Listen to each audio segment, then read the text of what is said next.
Hello friends, welcome to all government jobs Telugu. ఈరోజు కేంద్ర ప్రభుత్వ రంగ సంస్థ నుంచి రిలీజ్ అయిన మరొక జాబ్ నోటిఫికేషన్తో మీ ముందుకు వచ్చానండి. ఎక్కడి నుంచి అంటే centre for development of telematics అండి. యాక్చువల్గా ఈ సంస్థ అనేది government of India R&D research and development centre అనమాట. ఈ దేనిపైన రీసెర్చ్ చేస్తుంది అంటే టెలికామ్ టెక్నాలజీస్ పైన రీసెర్చ్ చేసే కేంద్ర ప్రభుత్వ రంగ సంస్థ అనమాట. యాక్చువల్గా ఈ సంస్థ నుంచి మనకు ఒక నోటిఫికేషన్ రిలీజ్ అయింది. దీని నుంచి రిలీజ్ అయిన వేకెన్సీస్ అన్నీ కూడా పర్మనెంట్ జాబ్సా లేదంటే కాంట్రాక్ట్ జాబ్సా, ఈ డీటెయిల్స్ అన్ని కూడా చూద్దాం. అలానే ఎలిజిబిలిటీ క్రైటీరియా ఏంటి, సెలక్షన్ ప్రాసెస్ ఏంటి, డీటెయిల్స్ అన్ని కూడా మనం క్లియర్ కట్గా ఈ వీడియోలో చెక్ చేద్దాం. అండ్ ఫర్దర్గా డీటెయిల్స్లోకి వెళ్ళే ముందు వీడియో చేసే ప్రతి ఒక్కరు ఒక లైక్ కొట్టి నాకు కొంచెం సపోర్ట్ చేయండి. ఇలాంటి మరిన్ని జాబ్ అప్డేట్స్ అన్ని కూడా మీ ముందుకు తీసుకురావడానికి మీరు కొట్టే ఒక లైక్ నాకు కొంచెం ఎంకరేజ్మెంట్లో ఉంటుంది. అండ్ అలానే ఎవరైతే ఛానల్ని ఫస్ట్ టైం విజిట్ చేస్తున్నారో వాళ్ళు వెంటనే ఛానల్ని సబ్స్క్రైబ్ చేసుకొని బెల్ ఐకాన్ ప్రెస్ చేసి ఆల్ నోటిఫికేషన్స్ ఆన్లో పెట్టుకోండి. ఎందుకంటే మన ఛానల్ నుంచి రెగ్యులర్గా జాబ్ అప్డేట్స్ అన్ని కూడా వస్తాయి. అండ్ అలానే మనకు వాట్సాప్ అండ్ టెలిగ్రామ్ ఛానల్ కూడా ఉన్నాయి.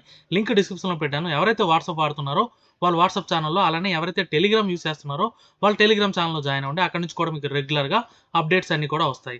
ఇంకా మనం లేట్ చేయకుండా డీటెయిల్స్లోకి వెళ్తే ఇదిగోండి, ఇది అఫీషియల్ వెబ్సైట్ లింక్ నేను డిస్క్రిప్షన్లో పెట్టాను. దానిపై క్లిక్ చేస్తే మీరు డైరెక్ట్గా ఈ పేజ్లోకి వచ్చేవచ్చు.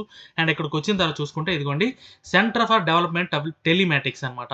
అండ్ ఇక్కడ చూసుకుంటే కరియర్స్ ఆప్షన్లో మీకు ఇక్కడ కరెంట్ ఓపెనింగ్స్ అని ఉంది కదా, దానిపైన క్లిక్ చేస్తే మీకు ఈ పేజ్ ఓపెన్ అవుతుంది. అండ్ ఇక్కడ చూసుకుంటే థర్డ్ నోటిఫికేషన్ అండి, ఇదిగోండి టెక్నీషియన్ అని ఉంది కదా. యాక్చువల్గా ఆన్లైన్ అప్లికేషన్ ఓపెనింగ్ అనేది మనకి March 25th నుంచి స్టార్ట్ అయింది. అండ్ క్లోజింగ్ డేట్ చూసుకుంటే May 5th అనమాట. లాంగ్ టైం అయితే ఉంది, మీరు అప్లై చేయొచ్చు హ్యాపీగా. అండ్ దీనిపైన క్లిక్ చేస్తే PDF పైన మీకు ఇదిగోండి డీటెయిల్ నోటిఫికేషన్ అనేది డౌన్లోడ్ అవుతుంది. ఇక్కడ మీకు చూసుకుంటే అడ్వర్టైజ్మెంట్ నెంబర్ ఇచ్చాడు. అండ్ అలానే ఇదిగోండి, centre for development of telematics is a telecom R&D centre of DOT government of India అండర్లో వర్క్ అయ్యే రీసెర్చ్ అండ్ డెవలప్మెంట్ సెంటర్ అనమాట. దేనిపైన రీసెర్చ్ చేస్తుందంటే ఇదిగోండి, development production of telecom technologies పైన. ఇదంతా కూడా ఇచ్చాడు డీటెయిల్గా. అండ్ ఇక్కడ చూసుకుంటే CDOT is looking for dynamic experience and qualified professional who can contribute their best for the following vacant positions on direct recruitment basis. Direct recruitment బేస్లో release అయిన vacancies అని ఇక్కడ మెన్షన్ చేశాడు. అండ్ అలానే ఇక్కడ కూడా applications are invited for the following post to be filled by way of direct recruitment. ఇక్కడ కూడా మెన్షన్ చేశాడు డైరెక్ట్ రిక్రూట్మెంట్ బేస్లో రిలీజ్ అయిన వేకెన్సీస్ అని. అండ్ ఏ పొజిషన్కి వేకెన్సీస్ రిలీజ్ అయ్యాయి అంటే ఇదిగోండి, టెక్నీషియన్ కేటగిరీ పొజిషన్కి వేకెన్సీస్ రిలీజ్ అయ్యాయి. అండ్ పే స్కేల్ చూసారా, పే లెవెల్ 4 అండి. 7th CPCలో 25,500 నుంచి 81,100, అంటే ఈజీగా మీకు 50,000 పైన శాలరీ అనేది ఉంటుంది. ఇది ఒక బెస్ట్ జాబ్ ఆపర్చునిటీ అనమాట. అండ్ ఇక్కడ చూసుకుంటే ప్లేస్ ఆఫ్ పోస్టింగ్ కూడా ఇచ్చాడండి. ఢిల్లీలో కానీ బెంగళూరులో కానీ ఉంటుందన్నమాట. ఈ రెండిట్లో ఎక్కడైనా ఉండొచ్చు. అండ్ ఎసెన్షియల్ క్వాలిఫికేషన్స్ విషయానికి వస్తే full time regular course with minimum 60% in diploma or BTech. BTech కానీ డిప్లొమా కానీ ఉండాలి. ఓకేనా. ఏ బ్రాంచెస్ ఏంటి అనేది కూడా ఇచ్చాడు ఇక్కడ. Mechanical, information systems, information technology, electronics, అలానే ఎలక్ట్రానిక్స్ అండ్ కమ్యూనికేషను, అలానే ఎలక్ట్రానిక్స్ అండ్ టెలికమ్యూనికేషను, దాంతోపాటు ఎలక్ట్రానిక్స్ అండ్ ఇన్స్ట్రుమెంటేషను. ఇక్కడ ఇచ్చిన ఏ బ్రాంచ్లో మీకు అంటే డిప్లొమా కానీ బీటెక్ కానీ BE కానీ ఉన్నా సరే మీరు ఈ టెక్నీషియన్ కేటగిరీ పొజిషన్కి అప్లై చేయొచ్చు అనమాట. ఓకే.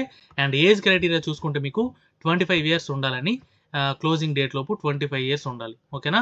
అండ్ దీంతో పాటు ఏజ్ రిలాక్సేషన్ కూడా ఉంది, ఆ డీటెయిల్స్ కూడా చూద్దాం. అండ్ ఇక్కడ డిజైరబుల్ క్వాలిఫికేషన్స్ Annexure 2 అని ఇచ్చాడు. ఇది మ్యాండేటరీ ఏం కాదండి. ఎసెన్షియల్ క్వాలిఫికేషన్స్ ఏవైతే అడిగాడో అది ఉంటే మీకు సరిపోతుంది. వితౌట్ ఎక్స్పీరియన్స్, మీకు ఎక్స్పీరియన్స్ కూడా ఏమి అవసరం లేదు. ఫ్రెషర్ క్యాండిడేట్స్ కూడా అప్లై చేయొచ్చు అనమాట. ఓకే. అండ్ ఇంపార్టెంట్ డేట్స్ చూసుకుంటే ఆన్లైన్ రిజిస్ట్రేషన్ అనేది మీకు March 26 నుంచి స్టార్ట్ అవుతుంది. అండ్ 30 days లోపు మీరు అప్లై చేయాలని నోటిఫికేషన్లో మెన్షన్ చేశాడు. బట్ మీకు వెబ్సైట్లో అయితే May 5th వరకు అవైలబుల్గా ఉంటుందని చెప్పి అక్కడ మెన్షన్ చేశాడు అనమాట. అండ్ ఇక్కడ చూసుకుంటే మీకు రిటర్న్ టెస్ట్, స్కిల్ టెస్ట్ ఉంటుందండి. సెలక్షన్ ప్రాసెస్ చూసుకుంటే రిటర్న్ టెస్ట్, స్కిల్ టెస్ట్ ఉంటుంది. ఆ డీటెయిల్స్ కూడా ఎలా ఉంటుంది ఏంటి అనేది కూడా చూద్దాం. ఇంకోటి, the candidates are advised to visit CDOT website regularly for related notice information. రెగ్యులర్గా చెక్ చేసుకోమని అంటున్నాడు. ఏమైనా అప్డేట్స్ ఉంటే నేను డెఫినెట్గా ఛానల్ అప్డేట్ చేస్తాను. అండ్ ఏజ్ రిలాక్సేషన్ చూసుకుంటే అన్ని గవర్నమెంట్ సర్వీస్కి ఇచ్చినట్టే దీనికి కూడా ఇస్తాడని చెప్పి ఇచ్చాడు అనమాట. అంటే SC STకి 5 years, OBCకి 3 years అనమాట. ఓకేనా. అండ్ ఇక్కడ చూసుకుంటే ఫర్దర్గా ఇదిగోండి, ఇక్కడ ఒక ఇంపార్టెంట్ పాయింట్ ఏంటంటే మీకు 60% మార్క్స్ అడిగాడు కదా, అందులో 59.9 వచ్చినా సరే మిమ్మల్ని కన్సిడర్ చేయడు. 60 and 60 కంటే అబవ్ ఉండాలన్నమాట. అండ్ సెలక్షన్ ప్రాసెస్ చూసుకుంటే మీకు వేరే ఇంకేమీ ఉండదండి. రిటర్న్ టెస్ట్ ఉంటుంది. మోడ్ ఆఫ్ సెలక్షన్లో రిటర్న్ టెస్ట్ ఉంటుంది. ఒకవేళ అవసరం అయితే స్కిల్ టెస్ట్ పెడతాడు, లేదనుకుంటే అది కూడా ఉండదు. ఓకేనా. ఓన్లీ ఒకే ఒక ఎగ్జామ్ ద్వారా మీకు సెలక్షన్ జరుగుతుంది. ఇంటర్వ్యూ కానీ ఇలాంటివి ఏమీ ఉండదు. సో డెఫినెట్గా అందరూ కూడా అప్లై చేసి ఎలిజిబిలిటీ ఉన్నవారు ఈ అవకాశాన్ని యూటిలైజ్ చేసుకోండి. అండ్ ఫర్దర్గా చూసుకుంటే రిటర్న్ టెస్ట్ డీటెయిల్స్ అండి. ఇదిగోండి పేపర్ అనేది 100 మార్క్స్ ఉంటాయి, 90 మినిట్స్ టైం ఉంటుంది. డీటెయిల్స్ అన్ని కూడా ఎనెక్సర్ 1లో ఇచ్చాడు. ఆ డీటెయిల్స్ కూడా లాస్ట్లో చూద్దాం. అండ్ ఇక్కడ చూసుకుంటే ఫైనల్ మెరిట్ అనేది మీరు రాసిన ఎగ్జామ్ మీద డిపెండ్ అవుతుంది. ఇంకోటి రిటర్న్ టెస్ట్ డేట్స్ ఇవన్నీ కూడా మీరు ఏదైతే ఈమెయిల్ ఇచ్చారో అప్లై చేసేటప్పుడు ఆ ఈమెయిల్ ఐడికి మాత్రమే వెళ్తుంది. So valid email ID provide చేయండి. అండ్ ఎలా అప్లై చేయాలంటే మనం ఆల్రెడీ వెబ్సైట్ నుంచి ఇక్కడికి వచ్చాం కదా, ఆ వెబ్సైట్లో లింక్ ఉంటుంది అప్లై ఆన్లైన్ అని, దాని నుంచి క్లిక్ చేసి మీరు ఆన్లైన్ అప్లికేషన్ అనేది స్టార్ట్ చేయొచ్చు అనమాట. అండ్ నెక్స్ట్ చూసుకుంటే మీకు ఇంపార్టెంట్ నోట్స్ అండి. Candidates are not required to send printout. మీరు హార్డ్ కాపీ ఏం సెండ్ చేయాల్సిన అవసరం లేదు, ఓన్లీ ఆన్లైన్లో అప్లై చేస్తే సరిపోతుంది. ఓకే, ఇంకోటి return test call letter other correspondence ఏమైనా ఉంటే will be send to the candidates only to the registered email ID. ఓకేనా, no hard copy will be send. మీకు బై పోస్ట్ ఏమీ రాదు, మీరు ఏదైతే ఈమెయిల్ ఇచ్చారో దానికి మాత్రమే మీ హాల్ టికెట్ డీటెయిల్స్ అన్నీ కూడా వస్తాయి. ఓకేనా, మీకు ఏమైనా డౌట్స్ ఉంటే ఇక్కడ ఇచ్చిన మెయిల్ ఐడికి మీరు కాంటాక్ట్ చేస్తే డెఫినెట్గా వాళ్ళు రెస్పాండ్ అవుతారు. అండ్ నెక్స్ట్ చూసుకుంటే ఇదే ఇంపార్టెంట్ పాయింట్ అండి. మీకు ఆల్రెడీ చెప్పాను కదా ఇది పర్మనెంట్ జాబా కాంట్రాక్ట్ జాబా అని ఒక డౌట్ ముందు రైజ్ చేశాను కదా. ఇదిగోండి ఈ నోటిఫికేషన్లో ఇక్కడ ఒక క్లియర్ పాయింట్ మెన్షన్ చేశాడు. ఏంటి అంటే ఇక్కడ చూసుకుంటే all selected candidates shall be appointed on contract basis for 5 years and will be include A probation period of 1 year. 1 yearతో కలిపి 5 years కాంట్రాక్ట్ ఉంటుంది. ఓకేనా, the contract will be renewed based on satisfactory performance review for further period of 5 years at the time till attaining the age of superannuation. అంటే మీకు 60వ సంవత్సరం వచ్చినంత వరకు మీకు 5 years contract అనేది రెన్యూవల్ చేస్తారనమాట. ఓకేనా, ఫెసిలిటీస్ అన్నీ కూడా మీకు గవర్నమెంట్ ఎంప్లాయీకి ఎలా ఉంటాయో అలానే ఉంటాయి. మీ పే స్కేల్ కూడా చూసారా, 7th CPC పే స్కేల్ ఇచ్చాడు. అంటే యాక్చువల్గా కాంట్రాక్ట్ అవుట్ సోర్సింగ్ ఎంప్లాయీస్కి అయితే పే స్కేల్ ఏమి మెన్షన్ చేయడండి. నార్మల్గా ఏదో ఒక అంటే ఫిక్స్డ్ ప్రైస్ అంటే ఫిక్స్డ్ అమౌంట్ ఆఫ్ శాలరీ చెప్తాడు. 40,000 50,000 60,000 ఏదో ఒక అమౌంట్ చెప్పి అదే మీకు మంత్లీ పే చేస్తారు అనమాట. దాంతోపాటు అడిషనల్గా మీకు డిఏ ఇలాంటి ఏ బెనిఫిట్స్ ఉండవు అనమాట. ఓకేనా, హెచ్ఆర్ఏ కానీ డిఏ కానీ ఇలాంటి ఏ బెనిఫిట్స్ ఉండవు.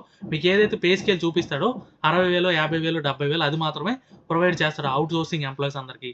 బట్ ఇక్కడ మాత్రం పే స్కేల్ ప్రొవైడ్ చేశాడు. అంటే మీకు pay level 4 pay scale 7th CPCలో ప్రొవైడ్ చేశారంటే రెగ్యులర్ ఎంప్లాయీస్కి ఉండే ప్రతి బెనిఫిట్ ఉంటుంది. బట్ మీకు జాబ్ ఏంటంటే 5 years కాంట్రాక్ట్ అనేది రెన్యూవల్ అవుతుంది. యాక్చువల్గా మీరు ఇక్కడ అప్లై చేసి సెలెక్ట్ అయ్యి వాళ్ళని వదులుకునే ఛాన్స్ అయితే ఉండదు. ఎందుకంటే సెలెక్ట్ అయిన వాళ్ళకి ఎక్స్పీరియన్స్ ఉంటుంది. 5 years ఎక్స్పీరియన్స్ పర్సన్ని వదులుకోవాలంటే అంత డేర్ ఎవరు చేయరనమాట. సో డెఫినెట్గా ఈ అవకాశాన్ని అందరూ యూటిలైజ్ చేసుకోండి. Andhra and Telangana male and female ఇద్దరికి కూడా ఎలిజిబిలిటీ ఉందండి. సో డెఫినెట్గా ఈ అవకాశం యూటిలైజ్ చేసుకోండి. ఇది ఒక ఇంపార్టెంట్ పాయింట్ అనమాట. అందుకని మీకు క్లియర్గా స్టార్టింగ్లో ఇది కాంట్రాక్టా రెగ్యులర్ పర్మనెంట్ జాబా అని చెప్పాను. కాంట్రాక్ట్ అయినప్పటికీ కూడా మీకు ఇది రెగ్యులర్ పొజిషన్కి ఎలాంటి బెనిఫిట్స్ ఉంటాయి అన్నీ కూడా ఉంటాయి. సో డెఫినెట్గా ఈ అవకాశాన్ని యూటిలైజ్ చేసుకోండి. అండ్ ఫర్దర్గా ఎనెక్సర్ 1లో మీకు సిలబస్ ఇచ్చాడని చెప్పాడు కదా స్టార్టింగ్లో. ఇదిగోండి సిలబస్ మెకానికల్ స్ట్రీమ్కి అయితే ఎలా ఉంటుంది, పార్ట్ 1 పార్ట్ 2 2 పార్ట్స్ కింద ఉన్నాయి. పార్ట్ 1లో మీ మెకానికల్ సబ్జెక్ట్ పైన ఉంటుంది. పార్ట్ 2 నాన్ టెక్నికల్ అనమాట, general knowledge logical reasoning current affairs వాటిపైన. ఓకే, అండ్ ఇక్కడ ఎలక్ట్రానిక్స్ అండ్ కమ్యూనికేషన్ వీటిలో చూసుకుంటే ఇదిగోండి పార్ట్ 1 పార్ట్ 2 అలాగనే ఇన్ఫర్మేషన్ సిస్టమ్స్ ఇన్ఫర్మేషన్ టెక్నాలజీ వీళ్ళకి కూడా పార్ట్ 1 పార్ట్ 2 ఈ డీటెయిల్స్ అన్ని కూడా క్లియర్గా మెన్షన్ చేశాడు. ఇవ్వండి డీటెయిల్స్. ఏమైనా డౌట్స్ ఉంటే కమెంట్ చేయండి, డెఫినెట్గా క్లారిఫై చేస్తాను. వీడియో నచ్చితే లైక్ చేయండి, మీ ఫ్రెండ్స్కి షేర్ చేయండి, ఛానల్ని సబ్స్క్రైబ్ చేయడం మర్చిపోకండి. Thank you so much.